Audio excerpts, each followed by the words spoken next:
Halo Pak Ari dan semua teman-teman yang menyaksikan video ini. Perkenalkan, nama saya Marcel Noli Putra dengan NIM 20220111005. Nah, di tugas pertemuan ke-14 kali ini, saya ingin memaparkan jawaban saya terkait risiko utama pada institusi keuangan. Nah, di sini saya akan bagi ke dalam 4 risiko, yaitu ada risiko kredit, risiko pasar, risiko operasional, dan risiko likuiditas. Nah, lalu dari masing-masing risiko tersebut, saya akan berikan contoh nyatanya.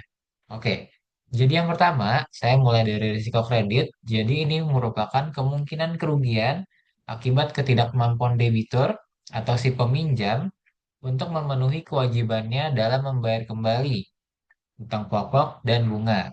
Nah, risiko ini tuh timbul saat si debitur ini galbay atau gagal bayar. Nah, sehingga institusi keuangan itu tidak menerima pembayaran yang dijanjikan. Nah, contoh nyatanya apa? Bisa kita lihat dari krisis subprima atau subprime mortgage crisis di Amerika Serikat. Nah, jadi di pertengahan tahun 2000-an, banyak bank di Amerika Serikat itu memberikan pinjaman yang bernama subprime mortgage. Nah, kepada peminjam yang memiliki riwayat kredit buruk. Nah, ketika suku bunganya naik dan harga propertinya itu turun, banyak peminjam itu gagal bayar. Nah, hal ini tentunya menyebabkan kerugian besar bagi bank-bank yang memberikan pinjaman yang kemudian menyebar ke seluruh sistem keuangan global. Nah, dampaknya beberapa bank besar seperti Lehman Brothers bangkrut dan institusi keuangan lainnya itu mengalami krisis likuiditas yang parah. Nah, dari kejadian ini tentunya memicu krisis ekonomi atau resesi global. Itu yang pertama. Lalu yang kedua, ada namanya risiko pasar. Nah, jadi ini tuh kemungkinan kerugian yang diakibatkan oleh perubahan nilai aset finansial seperti saham, obligasi, dan mata uang asing yang dimiliki oleh bank akibat pergerakan pasar. Nah, faktor-faktor yang dapat menyebabkan risiko ini itu meliputi fluktuasi suku bunga, nilai tukar mata uang, dan harga komoditas. Contohnya apa? Contoh nyatanya tuh bisa kita lihat di kasus Societe Generale. Jadi ini kejadiannya tuh di 2008. Jadi ada bank Prancis namanya Societe Generale itu mengalami kerugian sebesar 4,9 miliar euro akibat transaksi trading yang tidak sah yang dilakukan oleh salah satu tradernya. Nah, namanya itu Jerome Kerviel. Nah, jadi Kerviel ini itu mengambil posisi yang sangat besar di pasar saham. Jadi dia ini bertaruh pada pergerakan harga saham di pasar Eropa. Nah, ketika pasar bergerak melawan prediksinya, kerugian besar pun terjadi.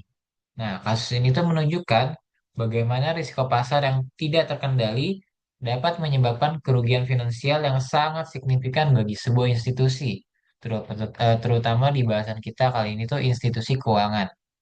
Lalu yang ketiga, ada risiko operasional, jadi ini tuh timbul akibat kegagalan proses internal, seperti sistem atau faktor-faktor lainnya. Nah, risiko ini tuh berasal dari human error, kegagalan sistem, fraud, ataupun bencana alam. Contohnya apa? Contoh nyatanya ini kita lihat pada tahun 1995 dalam kasus Barings Bank. Nah, jadi Barings Bank ini merupakan salah satu bank investasi tertua di Inggris atau United Kingdom, dan dia ini tuh bangkrut karena ulah seorang tradernya di Singapura. Namanya tuh Nick Leeson. Nah, jadi si Leeson ini melakukan transaksi trading spekulatif yang tidak sah dan menyembunyikan kerugiannya dalam sebuah error account. Nah, jadi si Nick Leeson ini bertaruh besar pada area pasar saham Jepang dan ketika terjadi gempa di Kobe, harga pasarnya itu kan anjlok.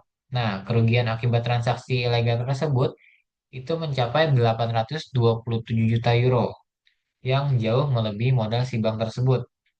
Nah, jadi si kerugian ini tuh mengungkap kelemahan parah dalam sistem kontrol internal atau pengendalian internal dan tata kelola bank yang akhirnya menyebabkan kebangkrutan si Bank Barings ini.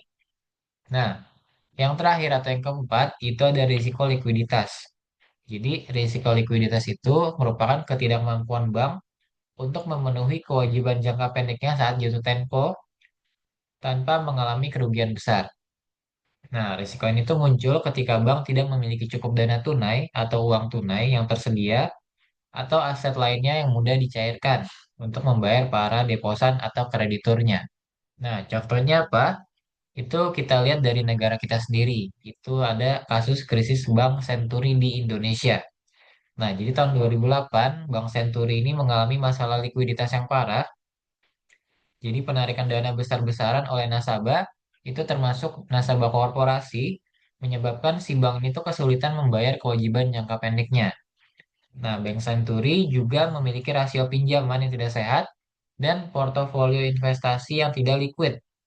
Nah, untuk mencegah keruntuhan bank dan dampak sistemik terhadap perbankan nasional, pemerintah Indonesia itu melalui LPS atau Lembaga Penjamin Simpanan melakukan intervensi atau kasarnya itu mereka melakukan turun tangan dengan menyuntikkan dana talangan.